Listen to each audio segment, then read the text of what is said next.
Welcome to the Love Fly podcast. It's Paul Tizzard here, fear of flying coach for over 25 years. And today I am talking to myself.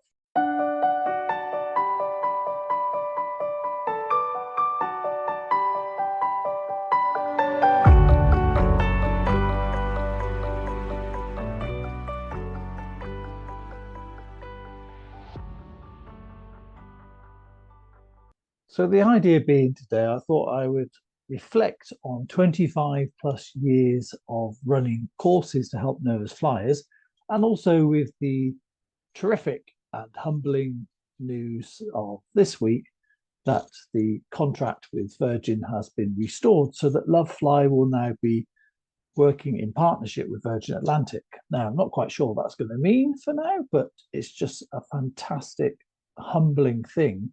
And there's so many people to be thankful for, many of whom I can't name. And yeah, it's been an interesting 25 years. So I just thought I would kind of reflect. So if you can cope with the ramblings of a fear of flying coach, that's what this podcast episode is about. And I thought maybe I'll start with thinking about the beginning of the journey, how it all started, and maybe some lessons learned from that. And then just some sort of patterns, I guess, that I've noticed that people have fallen into over the years and what seems to help people. And that's about as much of a structure as I've put in place. So I guess the journey started in 1996. I was working as a cabin crew trainer, and I'd always had an interest in psychology. My mum was a hypnotherapist, and I was interested. I'd been trained as a hypnotherapist myself by then. Not that I was particularly practicing the stuff. And having had this interest, I was having therapy myself, and I was seeing this guy called David Lando. I'd been to see a different therapist after I'd left the military. I had a few things I wanted to get sorted out, and David Lando was somebody that I'd met on one of these courses, and he was a hypnotherapist, and he'd said, "I can cure anyone of anything. Give me £100," which at the time was a lot. And one session, I will cure whatever you've got, you're suffering from. I thought, well, that's a pretty good deal, even though it was £100. It was a lot of money at the time. And I just thought I'd go and see. So we had a session, another one as well. And I just thought to myself, this is really good. I mean, I find it very easy to relax. So as soon as someone starts talking to you in a certain tone of voice, or they play that, that very gentle, plinky, plinky music, that's it. I'm away with the fairies, I'm out of it. And I just thought to myself, this is amazing stuff, this, when it's done well. But we were talking as I was leaving the hallway, and he said, with your links into Virgin and my relaxation skills, we should do something for Virgin. I was like, yeah, maybe, yeah. And he said, we should do a relaxation channel on board. And I think that's a great idea. And I said, yeah, I will go and, I felt like I was kind of like a messenger. So I took his message and I went back and I wrote to, and Richard Branson always used to say, because he was around a lot at the time, and the Virgin was quite small and very intimate, and we used to see him every week because I was training courses for customer service, and he'd always come to the final presentation when people would receive their wings, as it was called, when the cabin crew had finished their training. And so I used to see him all the time. And he always used to say, "Have you got any ideas?" Just sort of like tap on the shoulder or ring me up or whatever. And it was very relaxed like that. And so I used to do that quite frequently, like these madcap ideas. And so I guess he was used to it by then. So I wrote to him and said, "Dear Richard, got this friend that I know, and we'd like to do something to help nervous flyers. And we're thinking about a relaxation channel on board." And as a footnote, I put, and we could offer courses. And I saw that British Airways were running courses. Then they'd been doing them about 10 years when I was thinking about this. And so he literally wrote back within the day and just said, "I love the idea. Let's do the courses, but you'll need to speak to the CEO first," and blah, blah, blah. And off we went, put together a business case. Now, I didn't do any of that stuff. I kind of learned quite soon that you've got to do what you're good at. And I think at the time, my thing that I was good at was getting excited about things which I didn't have a clue about how I was going to actually do it. And the CEO said to me, "Well, I'll assign you an accountant to help with the business case side of it, this woman called Jane Lawrence. And she was brilliant. She just sat down and said, what are you trying to do? We mapped it all out. She did all the figure work. I said, I just think this will work. Let's give it a try. And so special assistants at the time, an amazing lady called Karen Grantham, whom I contacted and said, look, we're looking for some people who, do you get people phoning you up about being scared of flying? She said, all the time. And there was somebody that she worked with called Atherley, who also helped. I can't believe all these names are coming back to me now. And said, look, let's see if we get people come through and say, I'm scared of flying, can you do anything? Because at the moment, we just sort of talk to them. But perhaps we could give them your number. I said, yeah, well, what would be great was if you could just take their details down. And when I've got enough, say about 8 or 10, we'll run a little sort of program and see if it helps them. And which is exactly what we did. So around, I don't know, I suppose it would have been about the end of 96, beginning of 97, we ran a couple of sort of like pilot programs, if you want. And people said they found it really, really helpful to hear what a pilot had to say and to listen to the cabin crew and understand a little bit about the psychological stuff and the relaxation skills. And we're just thinking there may be something in this. And so we just went back, got the business case through. Virgin was very relaxed about that sort of stuff. And I just said, well, go for it. We'll support you. And at the time, they said, you want an aircraft? And I was like, no, I was thinking of 8 people on the 747, thinking, well, we wouldn't even find them, So I said, no, because Virgin's aircraft was so massive at the time, just thinking it'd be ridiculous. Didn't really know quite the scale of the fear. And also I was thinking, why on earth am I doing this? Because, for the big part of it, for the first, quite a few years, I felt like, what's my role here? But I was a trainer, but also had a military background and I'd been cabin crew. So I was able to kind of bring the people together. And when David Landau worked with us, I said, look, I don't want to do any of the hypnosis stuff. Not that I don't think it's brilliant, because it is, but if you say we do hypnosis, then we'll get people who want that and we'll turn away more people than we get, because they'll be like, I don't want any of that stuff. And so whereas if you can use the same skills to relax people and then to give them some things to help them when they get aboard the aircraft, then that would be really, really useful. So we did it like that. And I felt like I was more like sort of the conduit, the sort of the link person. I suppose you might call that early days being a compare type stuff, where you just kind of link people together and top and tail it and stuff. And it just felt like I could see like a shape. Right. So if I saw a day, I just get an instinct of what we should be doing. And I wanted it to be a great experience. So being a trainer, I wanted people to have a good event. I didn't want it to feel like they'd just been talked to, or I didn't want it to be just like a lecture. And so the pilot we had was a guy called Norman Lees, and he was fantastic. He told stories and he was funny. He had loads of energy, and he flew stunt piloting on his time off, and he flew the Spitfire, and he was just an amazing guy. And he used to tell all these stories, and I used to just sit there realizing how little I actually knew, even though I was trained cabin crew at the time, how little I knew about all the safety. And I thought, God, if people knew this stuff, they would never be scared of flying. If they knew about all the backups and the training, everything that pilots go through, and there's no single point of failure. And it just got me really I had a massive new respect for the pilots, because I hadn't realized how hard it was to be. So when you see a pilot on any commercial flight, how much effort and time and money it's taken to get to that place, and it really was very humbling. And these people, they don't go on about it. Again, I thought to myself, this is somebody that gets tested on their job every 6 months, pass or fail. And if they don't pass it, they're in danger of losing their license, which is their livelihood. So it just really got me thinking about, I jump in my car, I did my test when I was 18, and I'll probably drive till I'm 70 until someone says, oh, by the way, you need to let us know if you're still fit to drive the car. But no one's ever going to test me.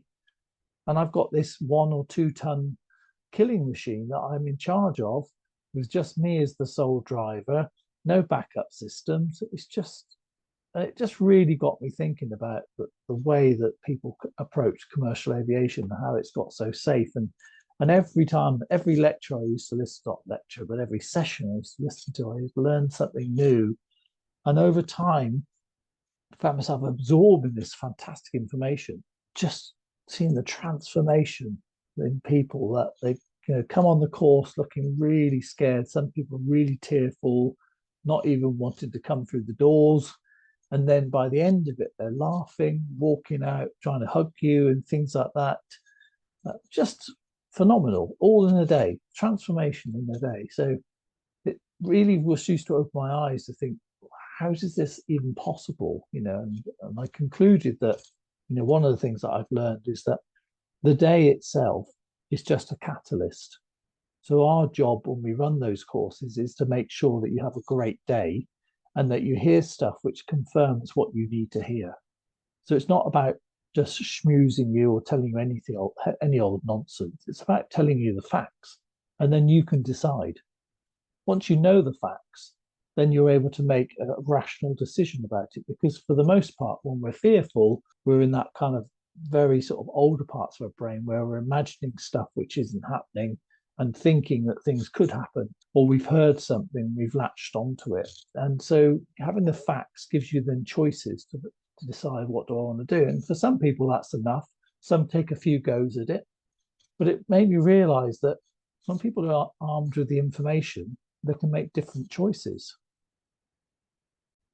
I think one of the things that really helped was that Captain Norman, had such a lovely, charismatic way, but he just seemed to have empathy, So even though he wasn't worried about flying when he did his aerobatics and stuff, he didn't think about that. He loved all that, but he had empathy, and that was always a quality that we wanted in all the pilots later.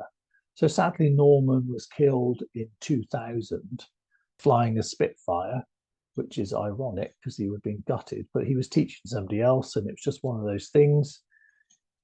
The aircraft being the way it was, being a very old, very, very old aircraft, like 60 years old at the time when he was flying it, it just wasn't as responsive as the aircraft nowadays. And, it's quite upsetting to see all the newspapers sort of saying, oh, fear of flying pilot dies, blah, blah, blah, in an aircraft. But that was horrible. But what it taught me was that, the program needed to continue because that's exactly what Norman would have wanted.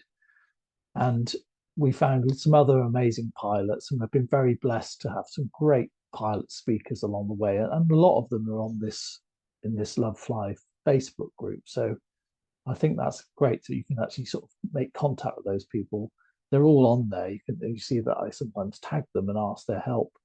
And these people give their time, their weekends, to come and help nervous flyers because they just want to do it. They just want to see people get over it because they want you to love flying as much as they do. Because for their brains, for a lot of pilots, it's quite a surprise that they go, well, why are you worried about it? What are you worried about turbulence? What are you worried about? It's not that they don't care. It's just in their brain, it doesn't compute. It's like, well, I know it's safe. I know how strong the aircraft is, and I know all the backup systems. Why would you be worried about it? But so thankfully, the pilots that we have on our courses are those that kind of get it. They have the empathy to think, okay, so I can see that some people might not be as comfortable with it. And those are the types that we like, to come along and reassure the public, but in a very factual, calm way to show you that, you can't be in control of that flight, but people that are professional and well trained and well regulated are in charge, and they are looking after things. So roll forward, I guess 2002 roughly, there was started the courses with including flights, and that had been a thought back in 97, but we just didn't have the numbers. And around 2000, somebody came towards me who was a nervous flyer, phoned me up and said, I really want to get some help with my fear of flying. I don't care if I have to charter an aircraft, and I want a pilot all to myself. And this was Richard Conway, who became a business partner that I ended up working with.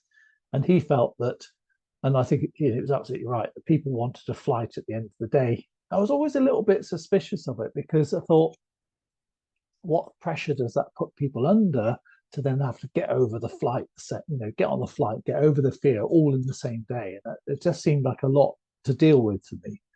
But the numbers then just expanded. We needed then sometimes between 50 and 250 people on courses. You needed those numbers to justify booking a flight. So chartering an aircraft is not cheap, as you can imagine, the aircraft, hotels, staff, all those sort of things.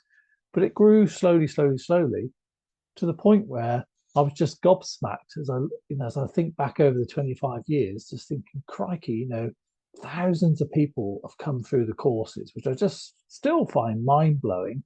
All found us through Google and put their faith in us to help them get past where they were with this fear, which, if you think about it, it's no small thing. And because people have been carrying this fear for a long time and the impact that it has upon them is just phenomenal. So the thing that grips them, that stops them doing the things they want to do, stops them taking jobs and stops them going on honeymoons and even stops them going to funerals or it's so powerful, this thing, and yet they'd come along and trust us, and that was never a small thing and not something that we took lightly. But over the years, there were so many sort of stories and amazing things that happened that were provided by this fear of flying experience, and the amount of people that just popped up.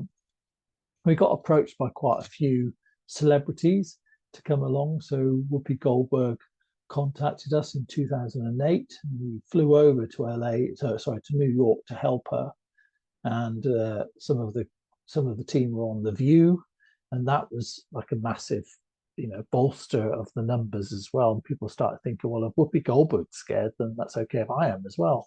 But we had loads and loads of people come through. Like some people just turned up on courses in disguise, with a woolly hat on, because that threw us completely. And they would sit there, and there'd be comedians, there'd be singers, and there'd be people in bands, and some that would come through for the one-to-one courses we ran. But others would just turn up as sort of irregular people and sit on the course, and then probably get bombarded at the end of the day for autographs. But there were some amazing people came through because it affects all sorts of people, all sorts of jobs. I think it often surprised many when they'd be on a table and sort of say, well, why are you here? What's your fear? And they'd say, oh, I'm work in the police, or I work in the fire brigade, or I'm a paramedic, or I'm a psychologist, or I'm a doctor. And yet they're there with a fear because you can help other people and you can be in control of those situations, but you sometimes need to go to other people to help you.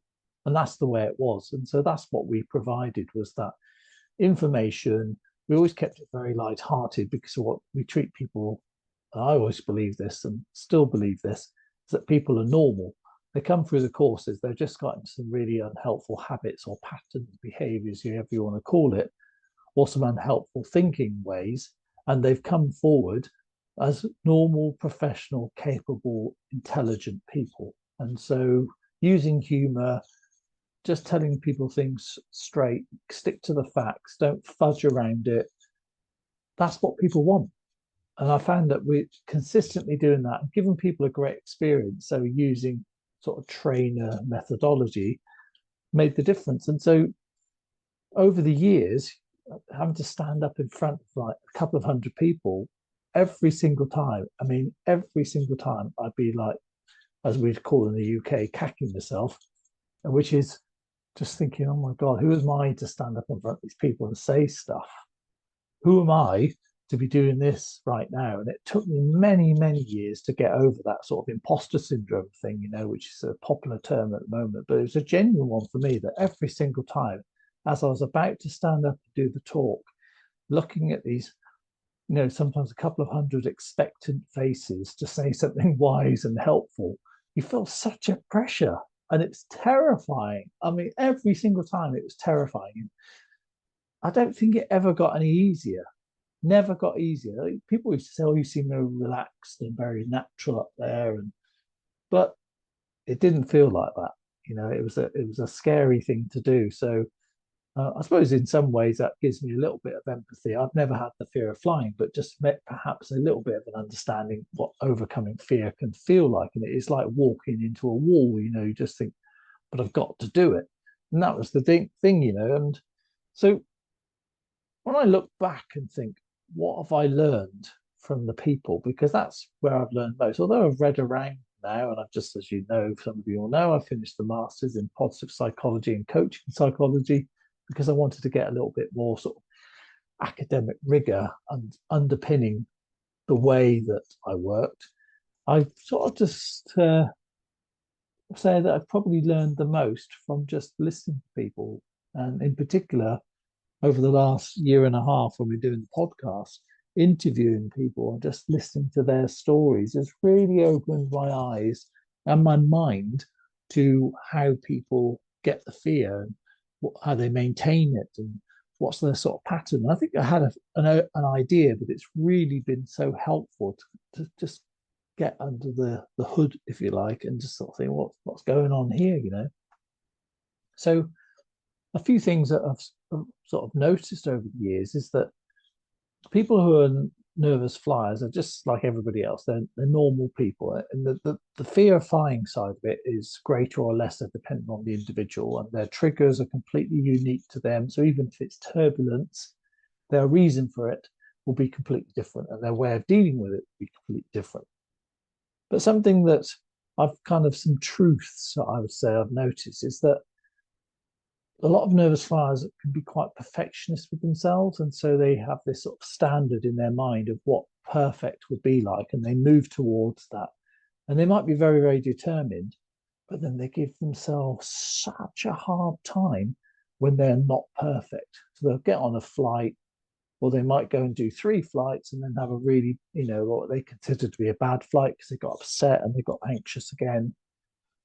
And then they really give themselves a damn good kicking, like, oh, I failed. You know, it's all been wasted. It's all, you know, so this massive, massive beating themselves up syndrome going on. I always used to think, why is it they do that? You know, why you've done such an amazing thing, and like facing your fears. How many people do you know will actively go towards things that they're fearful of? And it's very, very rare. And yet, I think that nervous flyers are a remarkable bunch of people because when they come near get help, they're then saying, you know, I'm going to face this thing, which I think is life threatening, but I'm going to walk towards it.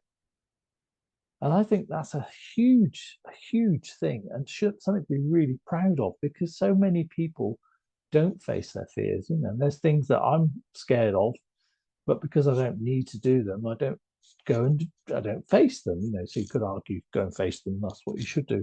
I have faced some of my fears, but some of the ones which are not really relevant to me, I've left. You know, like I don't think I'd ever care if I went potholing. The thought of being underground in a small space, crawling through a tube, and not knowing I could get out at the other end, does not appeal to me, and it's not even something I'm particularly interested in getting over. You could argue, well, maybe you need to go and face that then just to prove something, but it's not interfering in my life. I'm not having to make different choices because of it. But if I did, then I would. And I've done that in other instances where I've had to get over stuff. Like we all do. We all are resourceful and have the ability to face things and walk towards stuff when we have to. When there's a real strong pull or the fear of not doing it, the fear of not making that thing is so painful to us that we just will not let that happen. And I've seen it time and time again that when people get to that point where, you know, enough is enough, they do it, they face it, they get over it, and they often amaze themselves. So I guess some of the things I've learned is that whilst it can be quite perfectionist and want to, you know, be perfect when you're facing your fear, as long as you keep moving forward and you set yourself realistic, tiny, micro goals, there's no reason why you can't chip away at this fear, which is something I see time and time and time again, that if you keep moving forward, fear will start to reduce little by little. And it does take that concerted effort. And sometimes it does feel like, you know, it's 5 steps forward, 4 steps back, 3 steps forward, 6 steps back. But that's all normal and part of the process. And so I really, really take my hat off and respect and admire people who move towards their fear of flying and stick at it. Because I've just seen, you know, over the 25 years, the people that just won't give up on themselves are the ones that are going to get past this. And the people that sadden me the most are those that I get sometimes come on the courses and they would just say, it's not for me. In fact, I don't even want to be here. I've been sent by somebody, I'm not that bothered. And that saddens me because they've kind of like, they've given up on that idea themselves. It's just not for them. And I find that that is really saddening because I hate to think of people missing out on opportunities because they can't do something through fear. So that's, I think, now I'm at the point where I'm back working, running the Virgin courses again with my colleagues. And we don't quite know what we're going to do yet. We're just delighted to have the contract and to be able to do something and perhaps have a greater reach. But we want to just continue what we've been doing because the people in the Love Fly group and the people that come on and do the Love Fly interviews and stuff have just been amazing, so generous with their time and continue to do so, helping each other out. We've started something really amazing. And I just want it to keep going like that, but just on a bigger scale, you know. So hopefully we will have some courses, things that we can talk about soon that we can then encourage people to come on. And we might even offer courses with flights again. Who knows? Watch this space. But we have a global membership in the Facebook group, global listeners on the podcast, which is just so rewarding. And all of these things are free for people, and they will continue to be so because the thing that drives us, and many people that you see that contribute in the Facebook group, we're doing it because we just love helping people. And I know that might sound really cheesy and trite, but it's absolutely true that we do it because it's a really rewarding thing to be able to see somebody else get past where they think they are and where they could be. You know, so when people give themselves permission not to be perfect and they keep moving forward and they chip away at fear with the right help, and I absolutely know that anybody can beat their fear. So I'm not quite sure where I've ended up. I'd probably call this episode something like Ramblings of 25 Years of Helping Nervous Flyers or something really creative like that. And I didn't script it and I didn't actually know what I was going to talk about, but I just felt like I wanted to do something at this point where we are 25 years plus into helping nervous flyers. And now we've got a chance to do it again on a bigger scale, and which is really exciting. So to be able to think of how many thousands of people we can help in the future is going to be such a rewarding thing for us emotionally and mentally to think, you know, to have that purpose. And so I'm truly grateful and humbled to have this opportunity to be able to work with some amazing people again and to be able to offer things for people that we haven't been able to do for a little while, but all along the same ethos that we've been doing Love Fly for the last, nearly 2 years. It must be, it's probably a couple of years now. So, when did we set up? October 2019. So there you go. It's coming up to 3 years. Unless it's over 3 years. There you go. I can't do the maths. But so we've been going a little while now, and we're going to just keep doing this and just keep growing and growing. And just want to say a huge, huge thank you to everybody that supported us to get to this place.